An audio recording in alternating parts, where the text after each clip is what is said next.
കയ്യിൽ എടുത്തിട്ട് ഉടുക്കുന്നുണ്ട് ഇതിന്റെ പുറത്ത് കേട്ടോ. യുദ്ധക്കളത്തിലേക്ക് നമുക്ക് ഇറങ്ങാം.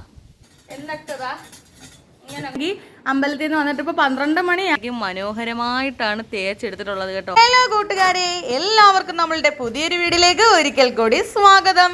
അപ്പോഴേ ഇന്ന് പൂജാരിയായ അച്ചായിയുടെ പൂജകളും കാര്യങ്ങളും എല്ലാം കഴിഞ്ഞ് വീട്ടിൽ വരുമ്പോൾ ഭാര്യയായ എൻ്റെ ജോലികളൊക്കെയാണ് ഈ വീഡിയോയിലൂടെ ഞാൻ നിങ്ങളടുത്ത് കാണിക്കുന്നത് കേട്ടോ. അപ്പോഴത്തേക്ക് കുറേ മുണ്ടും നേരിയതും ഒക്കെ ഉണ്ടായിരുന്നു. എല്ലാ തുണികളും രാവിലെ തന്നെ അങ്ങ് നനച്ച് വെക്കുന്നതാണ് ഇപ്പൊ നിങ്ങൾ കണ്ടത്.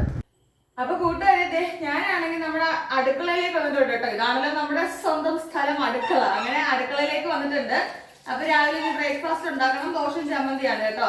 അപ്പൊ ഇന്ന് വന്നേരം നമുക്ക് കുറച്ച് വൃത്തിയാക്കൽ പരിപാടികളാണ് കേട്ടോ. ക്ലീനിങ് പരിപാടികളും എന്തൊക്കെയാണെന്ന് ചോദിച്ചാല്, അച്ചായിക്ക് ഒരു ദിവസം പൂജ ഉണ്ടായിരുന്നു കേട്ടോ. ഒരു വീടിന്റെ പാല് അച്ഛന്റെ ഗണപതി ഹോമത്തിന്റെ പൂജയും കാര്യങ്ങളൊക്കെ ഉണ്ടായിരുന്നു. കണ്ടില്ലേ ഞാൻ തുണി നനച്ച് വെച്ചത് നിങ്ങള്. അപ്പം അങ്ങനെയൊക്കെ ഉള്ളപ്പോഴത്തേക്ക് അമ്പലത്തിൽ കല്യാണം വരും. അതെല്ലാം ഒരു ദിവസമായിരിക്കും വരുന്നത് കേട്ടോ. അമ്പലത്തിലെ കല്യാണമായാലും ഗണപതി ഹോമായാലും ഒക്കെ ഒരു ദിവസമായിരിക്കും വരുന്നത്. അപ്പൊ കല്യാണത്തിനുണ്ടാകാൻ ഒരു മുണ്ട് കൊടുക്കും ഞാൻ. പിന്നെ അമ്പലത്തിനകത്ത് നിൽക്കുമ്പോൾ കൊടുക്കാൻ ഒരു മുണ്ട് കൊടുക്കും. ഈ ഗണപതി ഹോമത്തിനും പൂജയ്ക്കൊക്കെ പോകുമ്പോൾ കൊടുക്കാൻ ഒരു മുണ്ട് കൊടുക്കും. അങ്ങനെ ഒരു 3-4 മുണ്ടും നേരിയതും ഒക്കെ ഒത്തിരി ഉണ്ട് കഴുകാനായിട്ട് കേട്ടോ. അപ്പൊ ഇതിലൊക്കെ കളറ് പറ്റിയ പോകാനൊരു വലിയ പാടാണ്. അപ്പൊ തുണിയെല്ലാം രാവിലെ തന്നെ മുക്കി വെച്ചിട്ടുണ്ട്. ഇപ്പം ഇന്നാണെങ്കിൽ ഒരു മഴക്കോളാണ് നമ്മുടെ കൊല്ലത്ത് ഇവിടെ കേട്ടോ. പിന്നെന്ന് പറഞ്ഞാല് ഈ പൂജയ്ക്ക് നമ്മൾ നിലവിളക്കൊക്കെ അച്ചായിയായിട്ടാണ് കൊണ്ടുപോകുന്നത് കേട്ടോ. അങ്ങനെ എല്ലാ വീട്ടിലും നിലവിളക്കൊന്നും കാണത്തില്ലേ. അങ്ങനെ കൊണ്ടുപോയിട്ട് നിലവിളക്കെല്ലാം കൊണ്ടുവന്നിട്ടുണ്ട്. അപ്പൊ ആ നിലവിളക്ക് ഒരു 3 ഉണ്ട്, വലുതാണ്. അപ്പൊ അതെല്ലാം തേച്ച് മിനുക്കണം. പിന്നെ പൂജയ്ക്ക് കൊണ്ടുപോയിട്ടുള്ള പൂജാ പാത്രങ്ങളും കാര്യങ്ങളും മണിയും ഒക്കെ ഉണ്ട്. അതിനെല്ലാം തേച്ചെടുക്കാന്ന് പറഞ്ഞാൽ ഇത്തിരി ജോലിയാണ് കേട്ടോ. പിന്നെ നമുക്ക് ഇവിടുന്ന് ഒരു ഗണപതി ഹോമത്തിന്റെ പ്രസാദം, പായസം എല്ലാം ഇവിടുന്ന് നമ്മുടെ വീട്ടിൽ നിന്ന് തയ്യാറായിക്കൊണ്ടാണ് അച്ചായി പോകുന്നത് കേട്ടോ.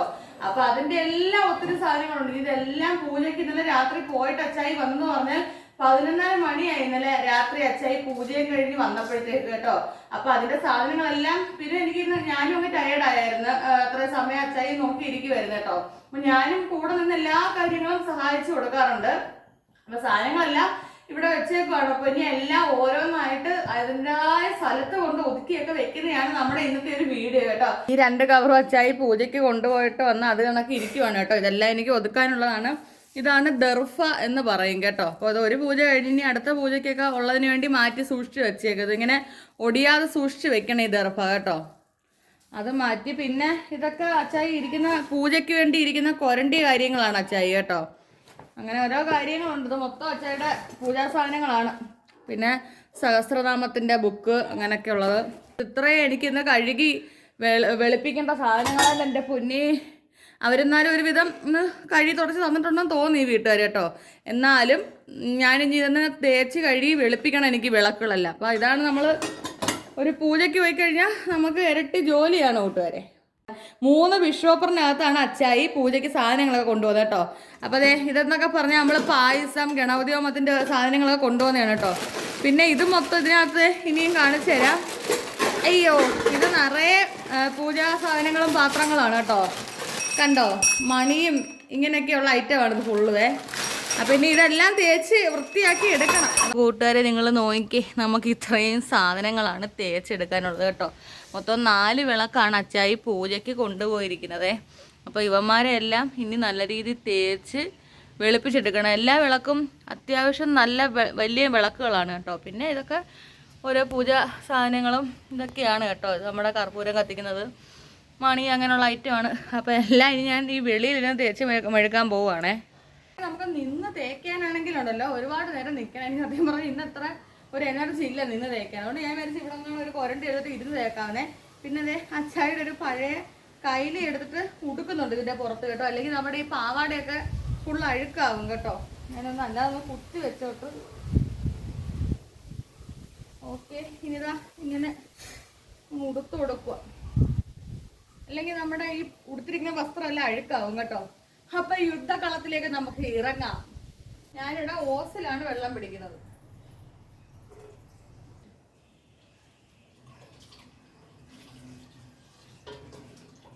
നമ്മളതാ ഇവിടെ ഇരുന്ന് നമ്മുടെ വിളക്കെല്ലാം തേക്കുവാണ് കേട്ടോ. ഞാൻ ഇവിടെ വിളക്ക് തേക്കാൻ എടുക്കുന്നത് സബീനയും പിന്നെ നാരങ്ങയും കൂടെ എടുക്കുന്നത് കേട്ടോ. എല്ലാം അത്യാവശ്യം വലിയ വിളക്കും കാര്യങ്ങളുമാണ്.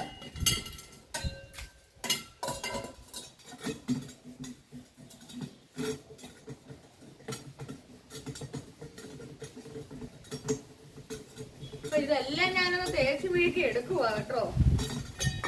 ഇത് ഈ വിളക്കിനൊക്കെ പറഞ്ഞാൽ കാണുന്നതൊക്കെയല്ല, നല്ല വെയിറ്റുള്ള വിളക്കാണ് കേട്ടോ. നാരങ്ങയുടെ നീരാണ് ഈ സ്റ്റീൽ പാത്രത്തിലോട്ട് പിഴിഞ്ഞങ്ങ് ഒഴിക്കുക. അപ്പൊ ഞാൻ ഇത്തിരി സബീന എടുത്തിട്ടുണ്ട്. ആ സബീന ഇത്തിരി നാരങ്ങ നീര് മുക്കിയിട്ടുണ്ട്. എന്നിട്ടതാ ഇങ്ങനെ അങ്ങോട്ട് തേച്ച് കൊടുക്കുവാണ് കേട്ടോ. അപ്പോഴേ കൂട്ടുകാരെ ഞാൻ ഈ ഓരോ വിളക്കും ഒന്ന് തേച്ചെടുത്തിട്ട് നിങ്ങളെ കാണിച്ചു തരാം കേട്ടോ, അല്ലെ നിങ്ങൾക്ക് വെറുതെ ബോറടിക്കും. ഇതേ ഞാൻ വിളക്കെല്ലാം തേച്ചിട്ടുണ്ട് കേട്ടോ. അമ്മയാണെങ്കിൽ വിളക്കെല്ലാം ഒരു തോർത്ത് കൊണ്ട് തുടച്ച് വെയിലത്ത് കൊണ്ട് വെച്ചേക്കുവാണ് കേട്ടോ. കണ്ടോ, നിങ്ങൾ നേരത്തെ നമ്മൾ ഈ വിളക്ക് തേക്കുന്നതിന് മുമ്പ് നിങ്ങൾ കണ്ടേല്ലേ ഈ വിളക്കിൻ്റെ കോലങ്ങളൊക്കെ. അപ്പോൾ ഈ ഓരോ വിളക്കിനെ ഞാൻ ഇത്രയ്ക്കും മനോഹരമായിട്ടാണ് തേച്ചെടുത്തിട്ടുള്ളത് കേട്ടോ. ടോമാരെല്ലാം ഒന്ന് ഉണങ്ങാൻ വേണ്ടി വെയിലത്തേക്ക് വെച്ചേക്കുക കേട്ടോ. വെയിൽ കൊണ്ടിരുന്നൊന്ന് ഉണങ്ങിക്കോട്ടെ. പൂജയ്ക്ക് കൊണ്ടുപോയിട്ടുള്ള പാത്രങ്ങളും വിളക്കും കാര്യങ്ങളും എല്ലാം കഴുകി വെയിലത്ത് ഉണക്കാൻ വേണ്ടി വെച്ചേക്കുവാണ് കേട്ടോ. അപ്പം നമ്മളിനി അടുത്തത് തുണി കഴുകാൻ വന്നേക്കുവാണ് കേട്ടോ. തുണി ഞാൻ ഒരു ബക്കറ്റുണ്ട്.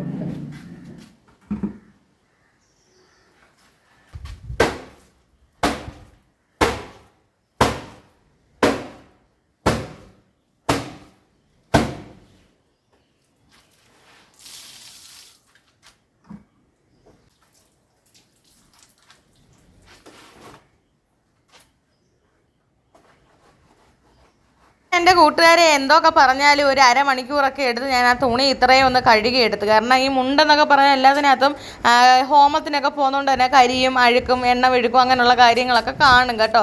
പിന്നെ അച്ചായി മാക്സിമം അധികം അഴുക്കാക്കാതാണ് കൊണ്ടുവരുന്നത്. പിന്നെ ഇത് കൂടാതെ നമ്മൾ വീട്ടിലിടുന്ന ഡ്രസ്സും അങ്ങനെ ഒരുപാട് തുണികളുണ്ടായിരുന്നു കേട്ടോ. അപ്പോൾ എല്ലാം നമുക്ക് നല്ല വൃത്തിയായിട്ട് സോപ്പും മത പോകുന്നവരെ കഴുകിയെടുത്തല്ലേ പറ്റത്തുള്ളൂ. അങ്ങനെ ഇത്രയും തുണികളും ഞാൻ മുണ്ടും കാര്യങ്ങളെല്ലാം ഇവിടെ തന്നെ അങ്ങ് വിരിച്ചിട്ടുണ്ട് കേട്ടോ.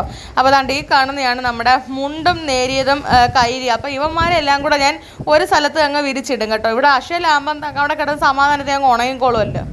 അങ്ങനെ ഇനി അടുത്ത് നമ്മൾ വീട്ടിലിടുന്ന സെക്ഷൻ കുറേ തുണികളുണ്ട്. അപ്പോൾ അതെല്ലാം കൂടെ ഞാൻ വിചാരിച്ച് ഗേറ്റിനകത്ത് അങ്ങ് ഇട്ട് കൊടുക്കാമെന്ന് വിചാരിച്ചേട്ടോ. ഇപ്പം നല്ല വെയിലുണ്ട്. എന്തായാലും രാവിലേക്ക് ഒരു മഴക്കാർ ഇങ്ങനെ ഒരു 9 മണിയൊക്കെ ആയപ്പോഴത്തേക്ക് വന്നേ കേട്ടോ. ഇപ്പം ഞാൻ ഈ കഴുകിക്കൊണ്ടിരിക്കുന്ന എല്ലാം കൂടെ സമയം കഴിഞ്ഞപ്പോഴത്തേക്ക് ഒരു 11 മണിയായി. അപ്പോൾ ഈ സമയമൊക്കെ ആയപ്പോൾ നല്ല വെയിൽ വന്നു. അപ്പോൾ നമ്മുടെ ഗേറ്റ് ഇടുവാണെങ്കിൽ എല്ലാം നമുക്ക് പെട്ടെന്ന് ഉണയും കിട്ടും കേട്ടോ. പിന്നെ നമ്മളിതേ നേരത്തെ തേച്ച് വെച്ചേക്കുന്ന പാത്രങ്ങളും പൂജാ വിളക്കും കാര്യങ്ങളും എല്ലാം അവിടെ ഇരുന്ന് ഉണങ്ങുന്നുണ്ട് കേട്ടോ. അപ്പോൾ എല്ലാം വെയിലത്താണെങ്കിൽ അങ്ങ് ഉണങ്ങിക്കോളും ഇരുന്ന്. ആ സെക്ഷൻ തുണിയെല്ലാം ഇട്ടതിന് ശേഷം നമുക്ക് പിന്നെ നമ്മൾ 3 പേര് ഉപയോഗിക്കുന്ന കുറേ തോർത്തും കാര്യങ്ങളും എല്ലാം ഉണ്ടായിരുന്നു കേട്ടോ. അപ്പോൾ ഇവന്മാരെല്ലാം ഇങ്ങോട്ട് ഇടുവാണ്. നമുക്ക് ഈ കാർ ഷെഡൊക്കെ ഉള്ളത് കൊണ്ട് മഴക്കാലമായ ഒരു വലിയ ഉപകാരമാണ് കേട്ടോ. ഈ ഇതിനടിയിലോട്ടുള്ള തുണികളെല്ലാം വാരിയിടുമ്പോൾ അവിടെ കിടന്നങ്ങ് ഉണങ്ങുമല്ലോ, അതാണ് ഏറ്റവും പ്രധാനം. അപ്പോൾ കൂട്ടുകാരെ നമ്മുടെ ജോലികളൊക്കെ ഒന്ന് ഒതുങ്ങിയപ്പോഴത്തേക്ക് അച്ചായി വന്നിട്ടുണ്ട് ക്ഷേത്രത്തിൽ നിന്നും കേട്ടോ. ഞാൻ ഒരുവിധം എല്ലാം ഒതുക്കി തീർന്നു. ഇനി അച്ചായി പൂജയ്ക്ക് കൊണ്ടുപോയ ആ ബിഷോപ്പറിനകത്ത് കുറേ സാധനങ്ങളൊക്കെ മാറ്റാനൊക്കെ ഉണ്ട് കേട്ടോ. അങ്ങനെ അച്ചായി ആണെങ്കിൽ അമ്പലത്തിൽ നിന്ന് വന്നിട്ട് ഇപ്പോൾ 12 മണിയായി അമ്പലത്തിൽ നിന്ന് വന്നപ്പോൾ കേട്ടോ. ഇനി അച്ചായി അതൊക്കെ എടുത്ത് മാറ്റിക്കൊണ്ടിരിക്കുവാണേ. ഇതാണേ മഞ്ഞപ്പൊടി, ഇതൊക്കെ പൊട്ടിപ്പോൾ ഇതൊക്കെ കളയാനുള്ളതാണ്. അച്ചായി പറഞ്ഞ് പിങ്കിമോൾ തക്കാലം വെയിലത്ത് ഇറങ്ങണ്ടെന്നും പറഞ്ഞ് അച്ചായി പാവം വന്ന് എന്നെ സഹായിച്ചു തരുവാണ് കേട്ടോ. അങ്ങനെ അച്ചായി നമ്മൾ തേച്ച് വെച്ച വിളക്കും കാര്യങ്ങളെല്ലാം ആ ബിഷോപ്പറിനകത്തേക്ക് എടുത്ത് വെക്കുവാണേ.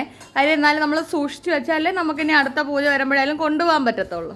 ഇന്നത്തെ ജോലിയും കാര്യങ്ങളും എല്ലാം കഴിഞ്ഞിട്ടുണ്ട് കേട്ടോ. അപ്പോൾ ഇന്നത്തെ ഒരു ജോലിയുടെ കാര്യം എന്താണെന്ന് നിങ്ങൾക്ക് മനസ്സിലായല്ലോ. പൂജാരിയായ ഒരു ഭർത്താവാണ് എൻ്റേത്, ക്ഷേത്രത്തിലെ ശാന്തിയാണ്. അപ്പം അച്ചായിക്ക് പുറത്ത് പൂജയ്ക്കൊക്കെ പോയിട്ട് വരുന്ന സമയങ്ങളിൽ നമുക്ക് വീട്ടിൽ ഇരിക്കുമ്പോൾ ഇതുപോലെ ജോലികളും ഉണ്ട് കേട്ടോ. ഒരു പൂജ നമുക്ക് കിട്ടുക എന്ന് പറഞ്ഞാൽ അതിൻ്റെ ഇരട്ടി ജോലികളാണ്. ഇപ്പം തന്നെ അച്ചായി ഒരു ഗണപതി ഹോമത്തിന് പോകണമെങ്കിൽ തന്നെ വെളുപ്പിലെ 2:30 എഴുന്നേക്കും. അതിൻ്റെ പുറകിന് പ്രസാദം ഉണ്ടാക്കുക, പായസം ഉണ്ടാക്കുക, അങ്ങനെ ഒരുപാട് ജോലികളുണ്ട് കേട്ടോ.